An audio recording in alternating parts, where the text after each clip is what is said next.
కీర్తనల గ్రంథము 76వ అధ్యాయము ధ్యానిద్దాం. యూదాలో దేవుడు ప్రసిద్ధుడు, ఇశ్రాయేలులో ఆయన నామము గొప్పది. షాలేములో ఆయన గుడారమున్నది, సియోనులో ఆయన ఆలయమున్నది.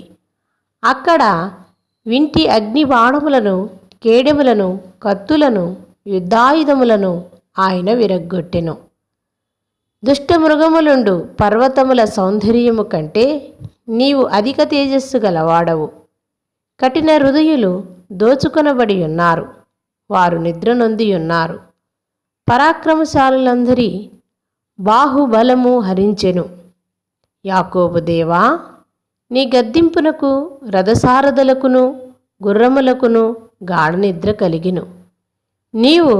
నీవే భయంకరుడవు. నీవు కోపపడు వేళ నీ సన్నిధిని నిలువగలవాడెవడు? నీవు తీర్చిన తీర్పు ఆకాశములో నుండి వినబడజేసితివి. దేశములో శ్రమనొందిన వారందరినీ రక్షించుటకై న్యాయము తీర్పునకు దేవుడు లేచినప్పుడు భూమి భయపడి ఊరకుండెను.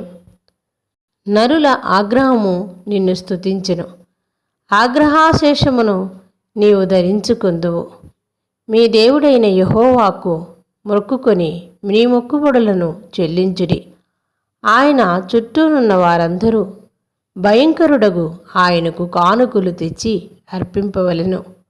అధికారుల పొగరును ఆయన అణిచివేయువాడు, భూరాజులకు ఆయన భీకరుడు. ఆమేన్.